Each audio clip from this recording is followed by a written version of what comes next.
I don't think I can do you want this. it straight on us? I want it straight, yeah. Okay, so you need to put it here, I'd say. Hello everybody, welcome back to the channel. My name is Acheampong and we're here with Vanessa Kanbi. Hey guys, how are you doing? It has been long overdue that you came on my channel. Oh. I think we've been on your channel 2 times. Yeah, I know. I was actually just thinking about it literally this morning. I was like, wow, I've never been on Anna's channel. And then you called me. Yeah. And I was like, see how the universe that's works? so good. That's so good. So thank you very much for taking the time. Thanks for having me, Anna. I think a lot of people don't really know that we actually hang out a lot. Yeah. Especially since you moved to Ghana. I think you are one of my closest friends here now. I was going to say, like, Anna's literally my best friend here in Ghana. Like, that is so without good. her, you know, you were maybe speaking about if you're going to stay or if you're going to go. Yeah. And I've been like to my husband, oh my gosh, if Anna leaves, I'm going to be so sad. Oh, that's so good. I'm really happy we met. So that actually brings me to my first thing, right?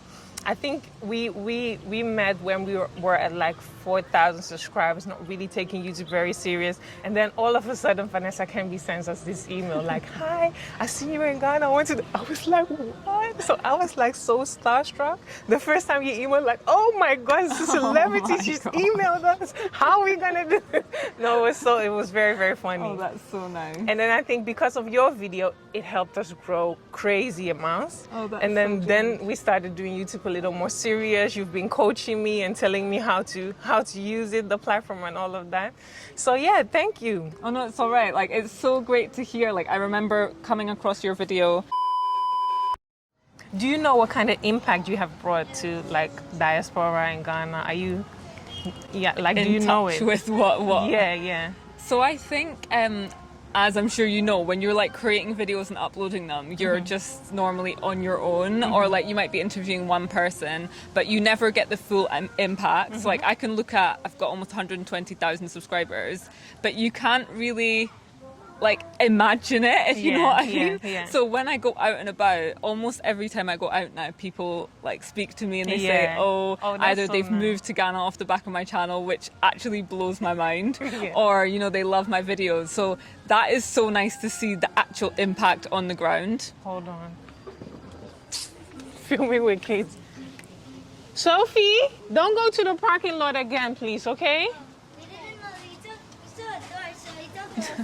Okay, sure. But you can go around Anywhere, but not in a parking. So you've seen the impact now. Yeah, so I feel like now I'm here on the ground, Yeah. I can see people that I've touched, Yeah. and the emails it's actually amazing. And actually yesterday I went to my auntie's 71st birthday, Okay. and there was somebody there who watches my channel, and then like all my family were saying, oh, you know, you've made such a big impact. Aw. You know, all their friends, even my family in America are getting calls saying, oh, do you know this Vanessa Kanbi because you've got the same last name.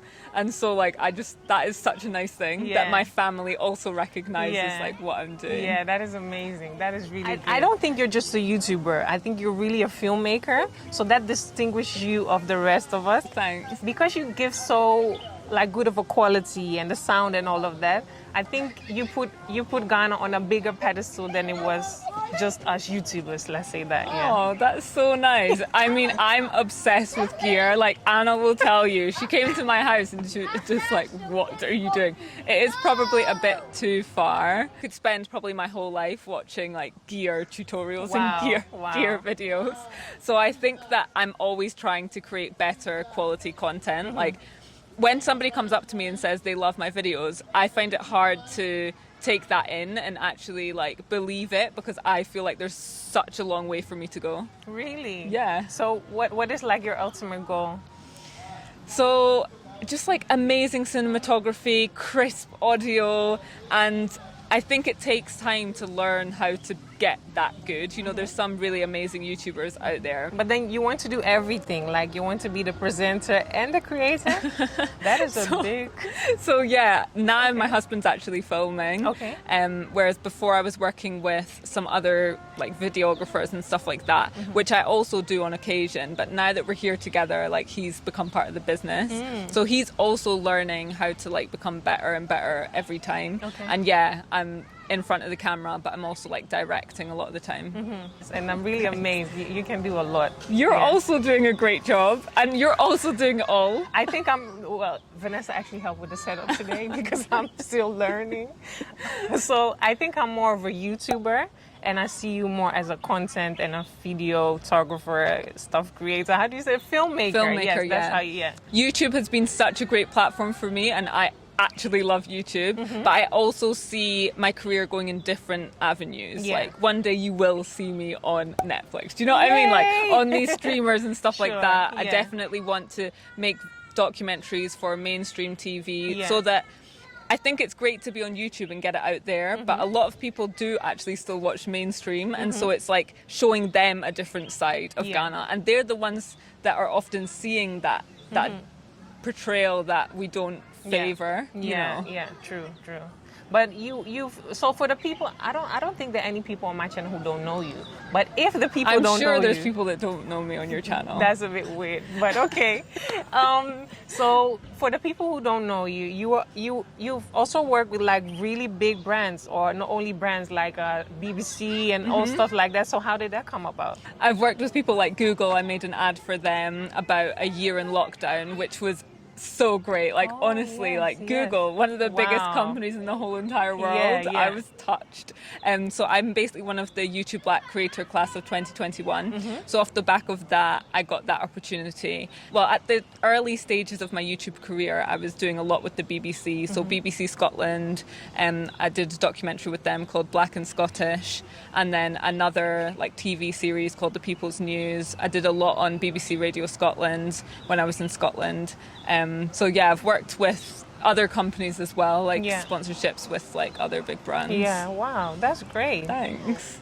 If you can give anybody advice, right? Okay, me, I want to be the next Vanessa Kanbi as Oh, well. I love please. to aspire to be No, like Anna. a filmmaker, have good quality, know how you set up your things and all Oh, of that. thanks. But what about somebody who's watching and thinks like, oh, I want to be like her? How do they achieve not being Vanessa Kanbi, but like being good in your space in their own type of way? So first of all, yeah, you definitely don't want to be like me. You can just ask my husband that. Like, I think I stress him on a daily basis. But I would say, first of all, do your research. So I'm constantly researching, like, and trying to get better at my craft and trying to like educate myself. So I think that's the first thing, like never feel like you know it all. And then next is to be consistent. So in anything you do, I think consistency is key, whether that's trying to like, I don't know, get fit, or you're trying to have a successful YouTube channel. Believe in yourself. Yeah, I think that's probably actually the biggest thing, because if you don't believe in yourself, how is anybody going to believe in you? So you have to believe in what you're doing and really have a vision and a goal. Because another thing is, if you don't know where you're going, how are you going to get there? Like, you need to have a sort of road path, because otherwise you're just going to be going anywhere. Like, So let's talk a bit about who are you? Who's Vanessa Kanbi? Wow. So I think what we know is that you're half Ghanaian, half Scottish. Yeah. Where were you born? So I was born in Edinburgh in Scotland. Okay. And I went to school there until I was 18. Then I moved to London. I used to model. So I modeled for one of the biggest agencies in London for like 5 years. And then I moved back to Scotland. Okay. But when I was in London, I had my son, who's now 8 years old. And then in Scotland, I had my daughter, who's now 4 years old. Wow. So I guess I'm a mum, Yeah. I'm a filmmaker, I'm Yeah. a wife. I hardly ever put wife in there, but I feel like I But need you to add are, it. yeah. And I've also done so much. Like in the past, I've started a cold pressed juice company. Okay. When I was pregnant with my daughter, I just can't stay still. Like Yeah. I'm not the sort of person that can just relax. I'm trying to learn to do Yeah. that now. Yeah. But like if I have a moment, like I have to be doing something. Wow. You have a sister, right? Yeah. So I've got a sister. I'm always confused. Who's the oldest? So I'm the younger one. Okay. My okay. sister's 2.5 years older than me. Okay. So then you grew up with your sister and coming to Ghana, and then how was your upbringing? Yeah, I mean, I think I had a great time growing up in Scotland. Like, I had a really nice upbringing. My mom and dad were like, you know, were there and everything. So I actually think it was so nice growing up in Edinburgh, a really nice place. Yeah. And then I moved to London after I finished school. So I started modelling actually when I was 12 years old. So actually I think I got... 12? Yeah. That's really young. I got scouted, or 12 or 13, I got scouted when I was just like at a shopping centre. Oh, wow. And then I started modelling. So I think actually, like when I look back, Yeah. my whole modelling career and experience gave me a lot of like life experience, because it wasn't easy. It's a difficult one, right? Because in one sense, it's kind of easy, you just turn up, you know, you're just smiling or whatever. But in another sense, there's so much pressure to be a certain size. So I was probably like maybe 2-3 stone lighter than I am now. Okay. And even then they were saying, you know, you just have to lose weight, you know, you just eat less, exercise more. There was all this stuff. Wow, you're that young, like between 12 and 18 years old. So I was like 18. But actually, even from like 15, they said when you get to 16, your metabolism's going to change, so you better start like thinking about it now. Wow. 14, 15, they were saying that to That me. is so unhealthy. Yeah, it really is. And I think I'm quite sure of myself, so it didn't really have that much of an impact on me. Well, it probably did, let's be honest. But some people, like, I mean, the things that I saw when I was modelling was not good. Like, Wow. some people would eat cotton wool balls to like fill their tummy up so they didn't get hungry. What? Eat What? like sugar cubes like throughout the day to like keep the energy. It's Oh my really God, that's not crazy. nice. Especially there was some people that had come from different countries to when I was living in London, or when I was living in Istanbul. Actually, I modelled there for a month. Oh, Especially wow. like people were under a lot of pressure from their families to like provide and bring back money. Wow. So they must have felt like, you know, I can't You need be to, yeah, you need- putting on wow, weight. yeah. But also, yeah, I guess I was working from like 12 years old, 13 years old. And so now I'm 28, if you want to know what age I am now. So I think, you know, I've experienced just so much through the years. And yeah, I mean, been some traumatizing times in my life as well that have built me to the person that I am today. Yeah. That allow me to like be resilient and also be very aware of like how people can be.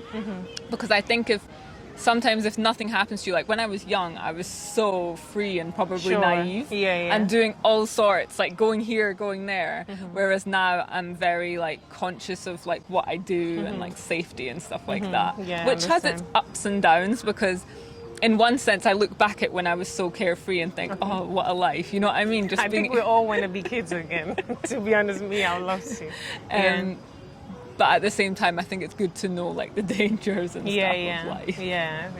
Oh, so it's really grounded you. The whole modeling experience taught you a lot. Yeah. So what about the language? Did your dad speak like local language or Tree or any other Ghanaian No, language? nothing. Oh wow. I'm so gutted. And so what is like his tribe? Where is he from? He's from the Ashanti region, Okay. near Kumasi. Yeah. He speaks Tree and he speaks Ga because he Okay. went to school in Accra, so Okay. he learned Ga from like going to boarding school or whatever. But like, yeah, no, he just didn't speak it to us. And when I say it to him now, like, Yeah.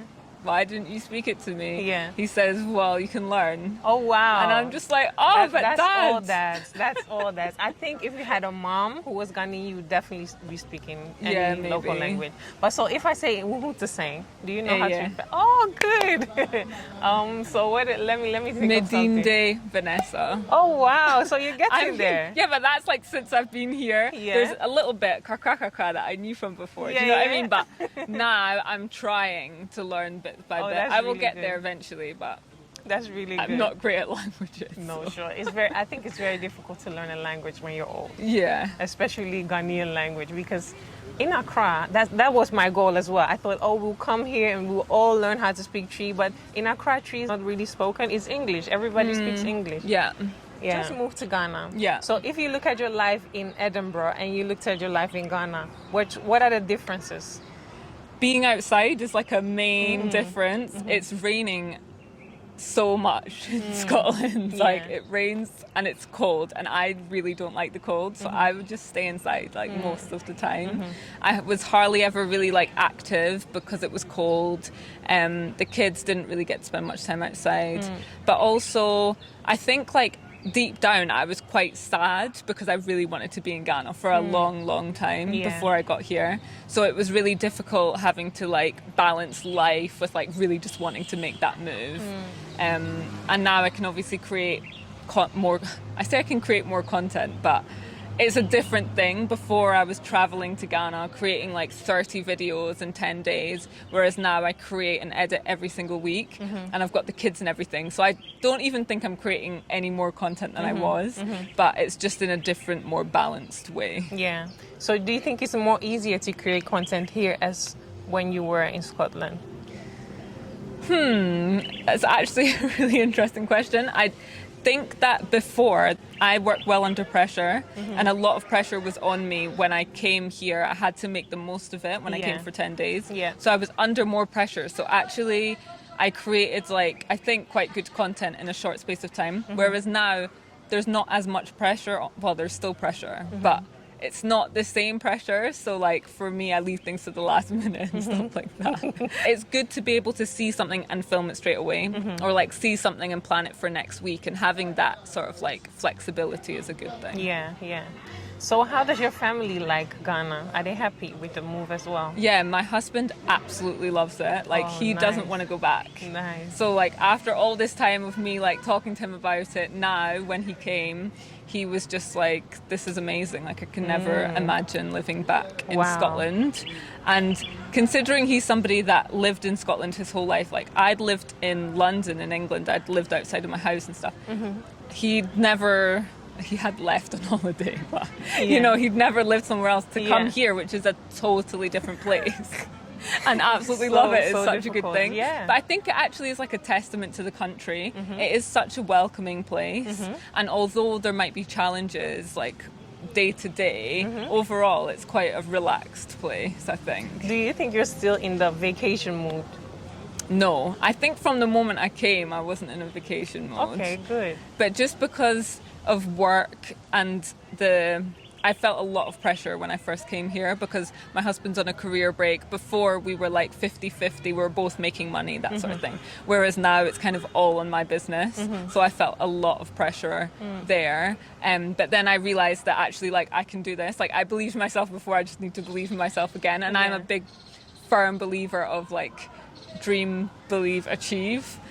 Or like live as you dream, all of that sort of thing, like the law of attraction. So I know that like whatever I want, it can come.